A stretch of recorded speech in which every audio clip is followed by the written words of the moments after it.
Miseensonni mana maree bakka bu'oota uummataa mootummaa gaaffiiwwan murteessoo irratti ibsa akka kennuuf gaafataniiti jiru. Miseensonni mana maree bakka bu'oota uummataa walgahii idilee isaanii irratti mootummaa federaalaa irraa ibsa argachuuf gaaffiiwwan mootummaan nageenya, dinagdee fi hariiroo alaa waliin wal qabatan bal'inaan akka ibsuuf gaafataniiti jiru.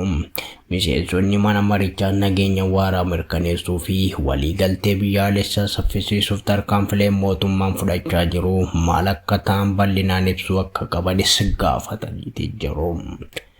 Rakkooleen qaala'insa jireenyaa, hojii dhabdummaan, hanqinni bu'uuraalee misoomaa fi rakkoo hawaas dinagdee biroo furuuf mootummaan tarsiimoo haaraa qopheessee fi hojiirra oolchuuf jiru ilaalchisee ibsi akka kennamu gaafachuun isaanis ibsameera.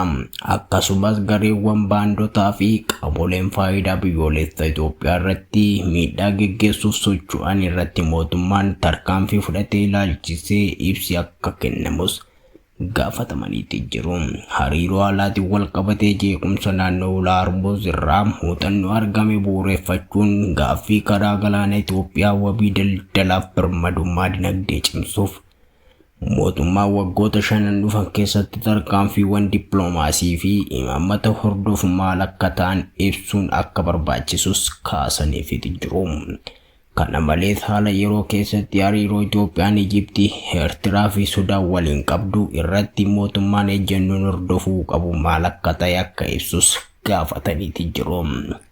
Walitti bu'iinsa amantaa, sabaaf daangaa irratti yeroo gara yerootti mul'atu furuuf mootummaan hojii hojjechaa jiru. Jireenya lammiilee bu'uura irraa jijjiiruuf karoorri addaa qophaa'e faayinaansii dinagdeen gooroo hawaasaa hunda qixa fayyadamoo taasisaa jiraachuu isaa irratti hordoffiin taasifamuu, akkasumas baajanni mootummaa bara 2019 sirna faayinaansii fi baajata eeguun hojii irra akka oolu to'annoo hordofsiin taasifamuu ilaalchisee gaaffiiwwan isaanii keessatti kaasaniiti jiru.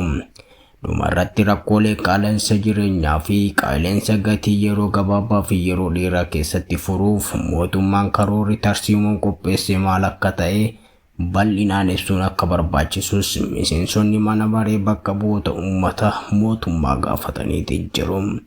Egaa kabajamtoota daawwattoota maatii Viizhin Oduu sabiskiraayib gochuus hin dagatinaa. Oduu waqtaawaa fi haaraatiin amma walitti deebinutti turtii gaarii.